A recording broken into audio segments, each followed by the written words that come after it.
Hey guys, my name is Tommy. Welcome back to another episode of Min-Maxing for Fun and Profit, where today we take this time to remind our players that you don't need to outrun the bear, you only need to outrun the guy with the 20-foot move speed. Don't forget, our Hero Forge miniature giveaway is live right now. Doesn't matter what you want a sci-fi mini, you want a western mini, you want a fantasy mini, Far East mini. Hero Forge can accommodate you and can accommodate you according to your own specifications because they do in fact 3D print custom miniatures. If you'd like to be part of the giveaway, the link is in the description. Now with no further ado, let's get down to business.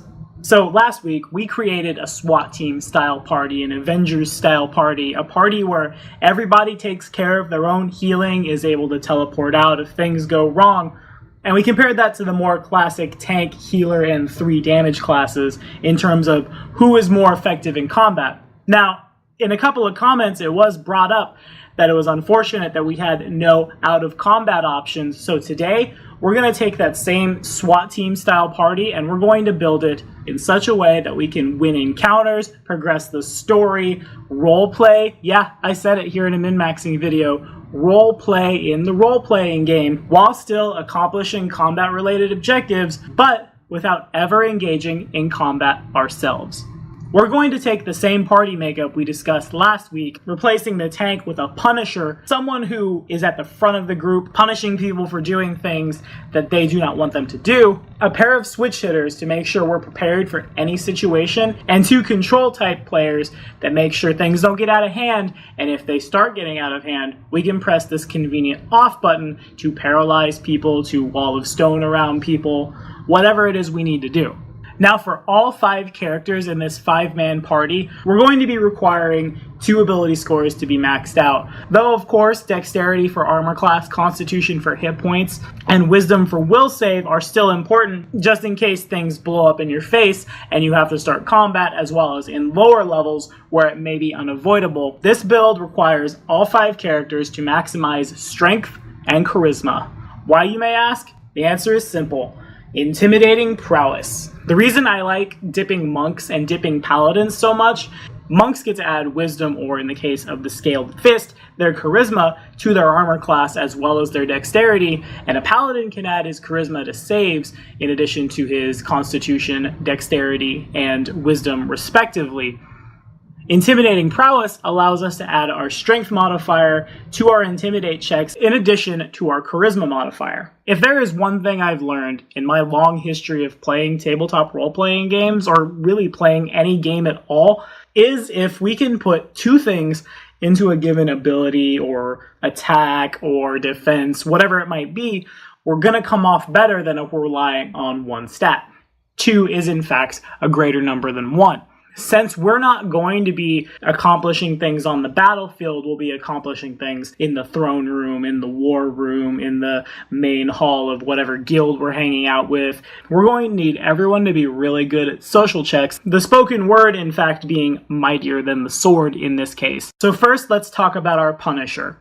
In a combat situation, we discussed building someone with a big threat range and combat patrol, so if someone were to cast a spell, move more than 5 feet without an acrobatics check, anything that would provoke an attack of opportunity and not directly deal with our quote-unquote tank class, we could smack them around with a big polearm. For our party that gets things done without going to combat, our Punisher is going to be a mesmerist. Now there's a couple reasons why we do this. First and foremost is the consummate liar ability. This allows us to add half our mesmerist level with a minimum of 1 as a bonus on all bluff checks. For this build, our Punisher is just going to party face his face off. And although the entire party of 5 will be doing so with things like intimidating prowess and high charisma, the mesmerist is the class that will expose themselves to things like regional rulers, heads of guilds, leaders of tribes, things like that first. In addition to getting to add half our level to our bluff checks, we also have a fun little thing called Hypnotic Stare. As this levels up, we can cause something to take up to a -3 on their will saves, as well as a bunch of other things that we can tailor depending on the situation we're expecting to go into as we level. For this build, we would want to add this neg to things like perception checks, diplomacy and intimidate checks, as well as sense motive checks to oppose bluff checks, that thing we're doing. Basically, our Punisher is someone who's going to go in and maybe not necessarily waltz into the enemy territory. This, of course, would be on the table. We'll discuss why in a second. But let's say, for example, at mid to high level play, there is some kind of monster, perhaps a giant, perhaps a dragon, perhaps a giant dragon, terrorizing somewhere or layered in a dungeon dressed up as a dragon giant's lair, and a local lord wants you to go clean them out in exchange for a reward. Instead of waltzing in, guns blazing, and taking this guy out, our Punisher would instead go somewhere like a neighboring region, a neighboring tribe, maybe even round up a couple more dragons / giants / dragon giants, and by using bluff, diplomacy, things like this, convince the local lords or local other monsters to attack and kill this thing for you. Now, of course, this is only as powerful as the GM allows it to be, but my counter to that is that that's what this game is supposed to be about. It's supposed to be about creative answers to problems. It's supposed to be about, yes, role-playing, and it's perfectly reasonable in my book if someone's throwing a diplomacy check or a bluff check down to have the player back that up by telling us, the rest of the people at the table, what they are saying or doing as they do this. For the GMs that might be a little uneasy about having the players hire hirelings, essentially, to solve the problems for them, if the players have optimized to do this, they're putting in just as much work, if not more, than the players who are optimized for combat. And there's definitely as many quote-unquote dungeon traps that a party like this could run into. They're working just as hard, and if you're GMing for a party like this, go ahead and allow it. If nothing else, if you're a little hung up for what kind of combats to put against these guys, make a party almost identical to the party I'm describing to counter them, in such a way that maybe they go to neighboring regions and convince all these tribes to come down on these people. Though this could force a combat situation, if the party can figure out these things are happening, it puts them in a situation they would have to role play out of, which can still provide experience points, which can still provide fun, without ever actually going into combat. Another reason why we want our Punisher to be a mesmerist is the glib lie ability, which allows our Punisher to deceive truth-detecting magic, which is a perfectly reasonable thing for the GM to throw at us once they realize that we're sneaking around in the shadows and having the NPCs fight the NPCs for us. This functions as the glibness spell, which means anyone casting something like Zone of Truth must succeed at a caster level check against a DC of 15 plus the mesmerist's class level to succeed. Of course, we don't get the glibness buff on our bluff checks. However, it's still a nice buffer in case the GM decides, I'm going to throw some paladins at you. Again, totally reasonable for reasons I will describe later, because this group is probably pretty evil. This is a good time to point out that if you do fall under some kind of magic effect that forces you to tell the truth, that doesn't mean you have to just spill the beans about what your party is trying to do. We can always tell half-truths, and with intimidating prowess and a maximized strength and charisma, we're going to have really strong social skills, oftentimes more than strong enough to get us out of sticky situations like. Now, in addition to the mesmerist's wonderful suite of illusions and mind-affecting spells that we can use to charm someone or change our appearance to get out of a situation, our mesmerist will be taking 5 levels of vigilante.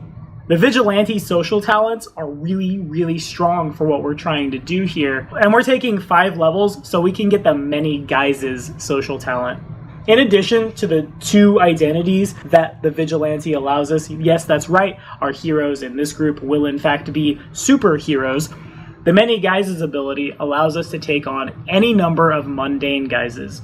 When we change identities, instead of just the social or vigilante identity, we can become mundane. We can become nobody, not a specific individual, just some dude on the streets. With this ability, we fade into the crowd and get a plus 20 circumstance bonus on disguise checks. This circumstance bonus to disguise does stack with the disguise self spell or the hat of disguise, so before we've put any ranks into disguise, which is in fact a class skill for both vigilantes and mesmerists, or factored in our optimized charisma, we're looking at a plus 30 on this check. If we only change minor details about ourselves, we get a plus 5 bonus on a disguise check. So that becomes a plus 35 on that check before we figure 20 ranks, before we figure optimized charisma, skill focused disguise, the deceitful feat, on and on and on and on. Long story short, our Punisher, should things go wrong, can duck into a place using maybe, the Greater Shadow enchantment, which is a free plus 15 on our stealth checks, become somebody else, and fade into the crowd. Using this, our party face can quickly become someone with no face and disappear away from prying eyes, chasing guards, or whatever might be coming after you. These abilities are also incredibly strong if you'd like to pursue an avenue along the lines of something like maybe the orcs are raiding down from the north and you would like to send another tribe of orcs or a tribe of kobolds, hobgoblins, you see what I'm getting at here, at this raiding tribe in such a way that a village is saved and these two hostile tribes just tear each other to pieces. In this case, our Punisher would either infiltrate the tribe of raiding orcs disguised as an orc, or infiltrate one or several of the neighboring tribes, using our optimized intimidate, bluff, stealth, disguise, stuff like this, throwing the dice down, using roleplay abilities, role-playing diplomacy checks. Maybe the invading tribe might threaten sacred burial grounds of another tribe, or maybe the other tribe is of a race that the tribe we are speaking to feels they are superior to. The list goes on and on. Long story short here, we get these guys to fight, we accomplish our goals without ever putting ourselves in harm's way. Now this is a really good time for me to point out that if your GM tries to rob you of experience because you didn't actually fight his encounter, or if you're a GM who feels, well, they're not fighting my encounter, they shouldn't get the full experience, to this I say, they, the players, or you, the player, are trying just as hard, if not harder, and putting themselves in stressful situations, if not more stressful situations, where they could just as easily be killed if a bad nat 1 comes up, or if someone natural 20s their perception check. Ergo, they should be allowed their full experience points. Look at games like Fallout 3 or Fallout New Vegas, where a high speech check would allow us to convince the general of the Chinese army in Operation Anchorage or Legate Lanius to surrender. You still get experience for that. It's not just like, oh, you didn't kill him, the blood is not on your hands, therefore the experience is not on your sheet. No, that's not fair. And again, they're working super hard to get this. You should still reward your players for playing avenues like this, / you should still expect your GM to reward you for playing in avenues like this. Anybody remember a character named Sir Barrington? I'm sure we've all seen it. This character archetype has been built on, yes, a bear. So if somebody sees through your disguise or doesn't believe your lie, and that will in fact happen, that doesn't mean everybody around you will just be completely onto you if you should fail or if someone should critically succeed. As we harken back to the classic Sir Barrington post, we will remember that some rando at a party was the first person who was ever able to beat Sir Barrington's disguise with his perception check and realize that that guy's not a guy, he's just a bear. Yes, that will give, for example, all of the orc chieftains, warriors, another perception check to realize that you are not a traveling mystic who is telling him that the spirits demand that he attacks the bugbears instead of the elves. However, if we've optimized this, that circumstance bonus often will not be enough, and as we see in Sir Barrington's story, the man was escorted out of the castle while the guards apologized profusely for the indignity. So too, in the scenario I have described, might the orc warrior who realizes that we are not the mystic we say we are be killed by the chieftain, as the chieftain swears to the gods that he will attack the bugbears who are already moving to attack him, along with the goblins, the kobolds, the gnolls, whatever faction we've brought in here to solve this problem, instead of in fact killing you, the Punisher. This class, our tank in this build, still puts themselves directly in harm's way and handles all the threats that might come at them. Now, there are a lot of choices for other classes we could bring in to back up this Punisher. For our switch hitters, classes that we're bringing in to be ready for anything, we're going to bring in a bard and a vigilante who's not dipping to 5, but rather running it all the way up.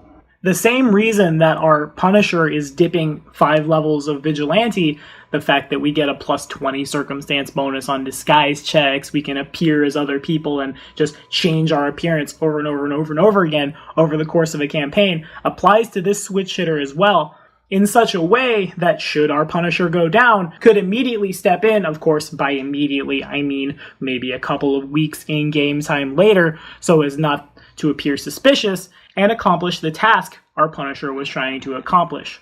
In addition, there's a lot of really, really scary abilities that the Vigilante gets when we consider how they can augment what our Punisher is trying to do. I think my favorite of these abilities is the Any Guise ability.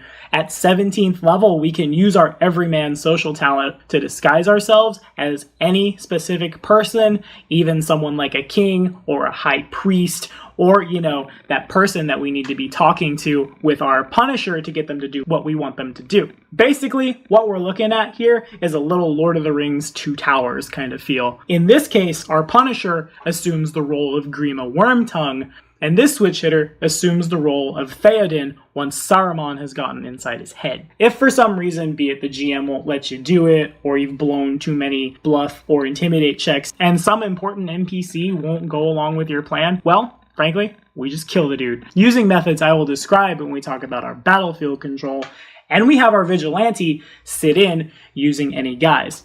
If the actual individual wouldn't normally be able to be found via scrying, such as by, being dead, such divinations will always find the Vigilante instead. Vigilantes also get the ability to mimic any sort of voice, like a combination of ghost sound, ventriloquism, and vocal alteration, and in addition, they get an ability called Safe House, which at high enough levels will be protected from magical snooping, such as scrying, like a mage's private sanctum.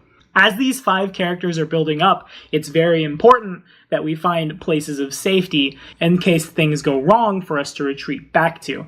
These places of safety are probably going to be numerous because every single solitary member of the party is optimizing social skills and will be carrying hats of disguise, potions of disguise self, potions of alter self, so everywhere we go, the 5 of us appear to be not who we are. Perhaps to the orc tribes, we are a group of mystics come up from the swamps to praise the glory of Rovagug or Lamashtu or whoever these guys might be worshipping. In a major capital, we might be just a traveling group of musicians, and in a small town, we might be a group of merchants traveling to that major city to seek our fortune. Nevertheless, should all these things fall apart, the Safe House ability can make sure if our party needs to get out of the area using our boots/helm of teleportation that all 5 characters will be wearing to get out of there if they need to get out of there, we have somewhere safe to go. Though it would be perfectly reasonable to just roll up another Vigilante or another Mesmerist, for the sake of diversity, for our other switch hitter, we're going to bring in a Bard. Bards get a lot of compulsion and illusion spells, disguise self, charm person, all that fun stuff as well. But there's a couple other things that they can bring to the table. First off, a Bard gets every single solitary last knowledge skill as a class skill, and may add half their level to these skills. Since we're not going into combat, a lot of the session will be spent in the planning phase. Where a normal adventuring group might sit and look over the map and think, let's try this door first, then this door, then down the stairs. This group is going to be spending more time rolling knowledge checks, or even better, taking 10 or taking 20 in somewhere safe like, the Safe House, figuring out exactly what it is they need to do, where it is they need to go, to get stuff solved, to get paid, to get experience points, to play the game and win without combat. For example, Knowledge Religion would identify a pentagram as a holy symbol of Asmodeus. Knowledge Local would tell you that the local goblin tribe is afraid of fire. Knowledge Nature would tell you that a goblin is afraid of horses, and Knowledge History would tell you which region breeds the biggest, strongest, or fastest horses to use in the plan to drive these goblins away from the village you're trying to protect. The list goes on and on. What we're driving at here is, for this group, knowledge is power, knowing is half the battle. The other reason we're choosing to bring a Bard in here, like the Vigilante and like our Vigilante dip on our Mesmerist, A bard can get in places without having to use magic just for being who he is. You wouldn't have to use a bluff check if you're telling the guards that you're a wandering minstrel and you'd like the chance to perform for the king, and if we should happen to stumble into something like an anti-magic field, we don't need to rely on that hat of disguise so much as we rely on our many guises for the mesmerist and the investigator, and in the case of the bard, we just rely on what our job is. Yes, we're still rolling a bluff check if we're lying and saying something like the prince has invited us here to play, but we're not just completely shut off in an anti-magic field. Bardic performance is pretty sweet here too. Fascinate can cause people to look at us instead of looking at the Punisher who's sneaking in or running out. Inspire Courage is useful especially at low levels where sometimes a confrontation may become inevitable, and Suggestion can help turn the NPCs from a neutral standpoint to our side.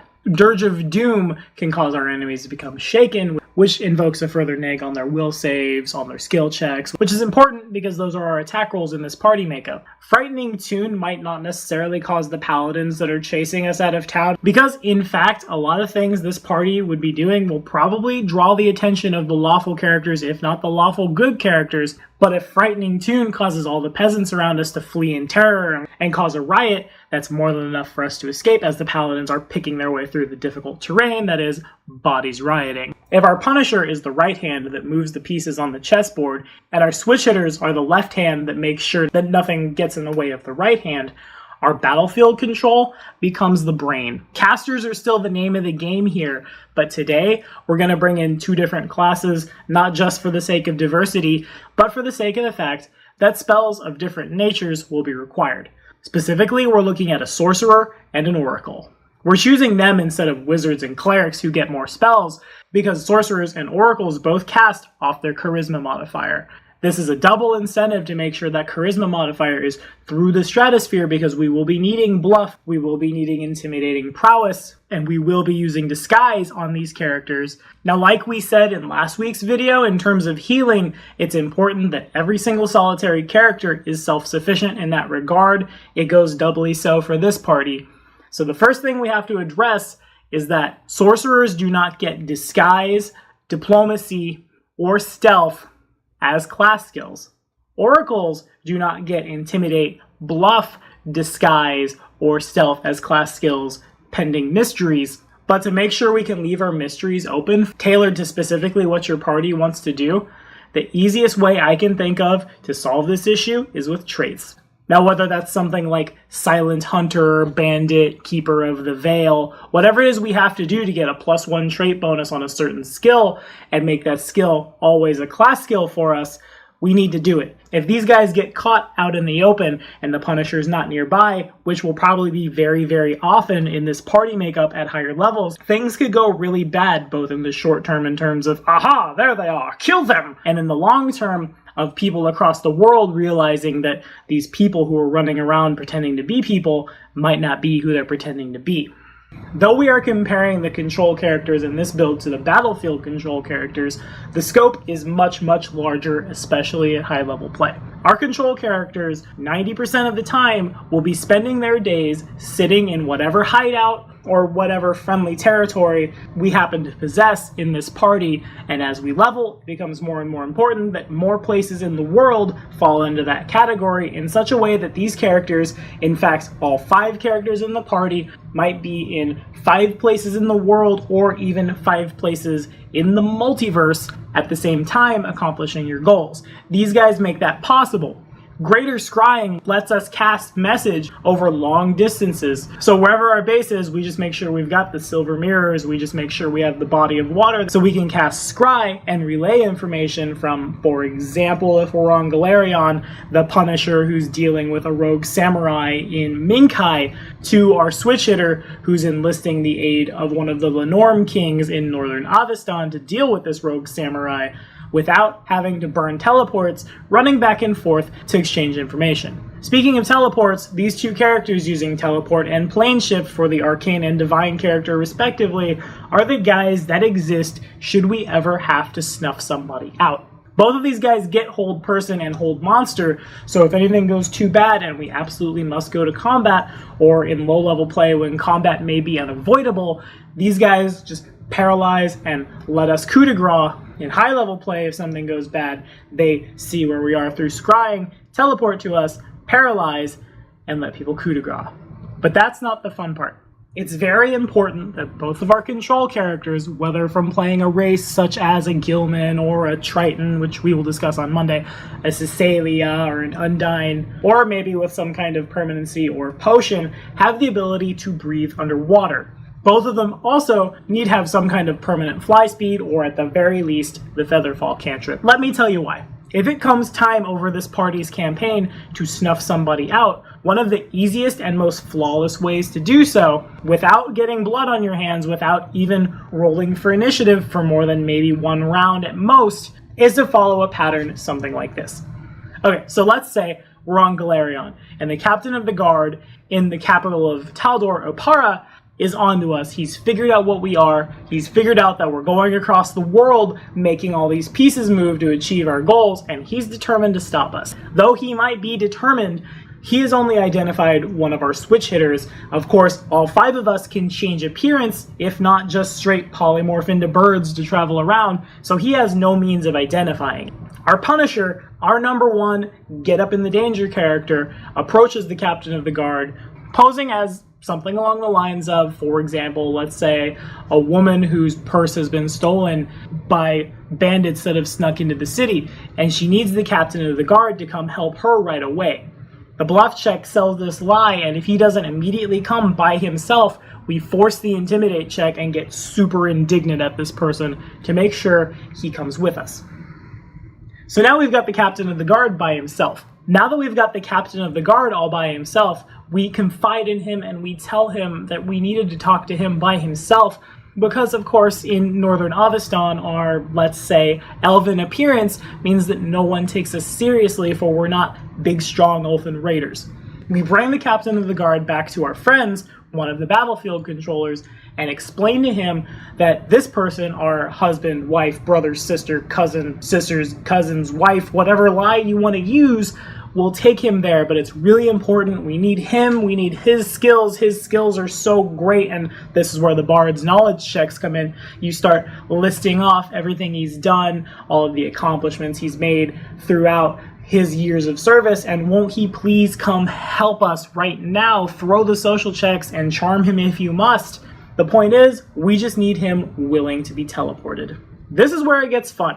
We want to make sure we can breathe underwater, because when we teleport this guy, we teleport him to somewhere like, oh, I don't know, the bottom of the sea. We ask him before we cast the spell if he consents to be teleported, not a bluff check, and if he's already on friendly terms, he probably will say yes, unless you milk this too hard, in which case, GMs, it's totally reasonable to throw a couple of will saves around, because this is pretty gnarly. If we cannot breathe underwater, or suspect he may be able to, we teleport him a mile above Galerion's surface, somewhere over some forest or the ocean, somewhere where no one's going to see him, falling screaming as he hits the ground and dies. Once this individual has plummeted to the earth and become a flat pancake, has drowned, we cast Soulbind on him. He gets a will save to negate, but our Punisher can always just show up and stare at him. Our Bard, who, if can function underwater, can perform underwater, negs this save. We draw his soul into a black sapphire gem and store it somewhere safe, probably in our hideout, just to make sure it cannot be scryed. So this guy, once they realize that he's missing and presumed dead, cannot be resurrected to reveal our secret. And if something should happen and he gets the feeling that maybe something's up, we can always hold person coup de grace. Again, not what we're trying to do. We don't want to be in combat if we can avoid it. Or if he should alert the rest of the guards, we all turn the corner, pop on our hat of disguise, appear as somebody else, turn another couple of corners, teleport to safety. Our Bard also comes in a lot of handy here if things go south with the spell Modify Memory.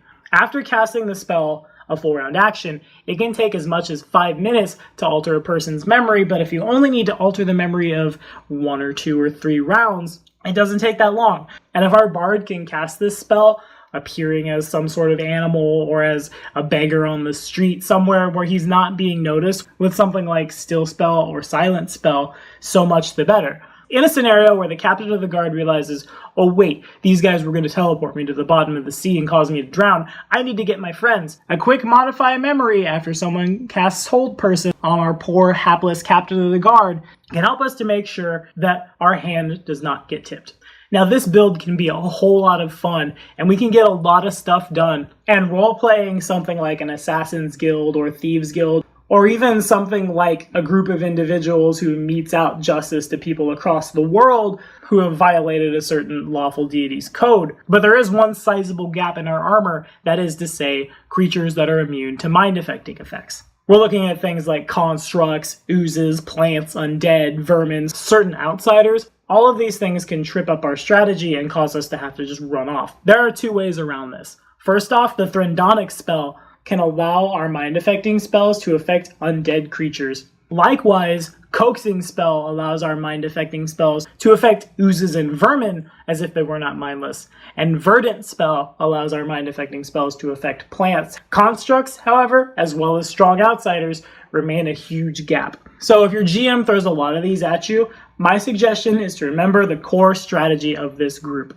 We don't fight the battles. The world fights the battles for us. If there's a zombie apocalypse going on in Osirion, there's nothing saying you can't just drift over to neighboring Katapesh or Kadira and use our social checks to convince those nations to throw their resources at the zombie plague. Likewise, if there are swarms of rats overtaking a city, there's nothing saying we can't just go talk to the Mages Guild in a different city and convince them to show up, do some fireballs, do some cloud kills, solve the problem right there. So have you guys ever played in a party like this where we aren't necessarily going into combat swords blazing, but going a little more Game of Thrones style, being the power behind the throne or the power on and behind the throne, conquering the world in that way, and sending our newfound friends to clear the dungeon and bring back the rewards and riches to us instead of dirtying our boots going down in the sewers or what have you? If so, tell me all about it in the comments, because as someone who often plays a character optimized for combat, I would certainly love to play in a party where all 5 of us are just optimized for social stuff, conquering the world without ever picking up a weapon. Be sure to like and subscribe for more videos. The next min-maxing video drops next Wednesday.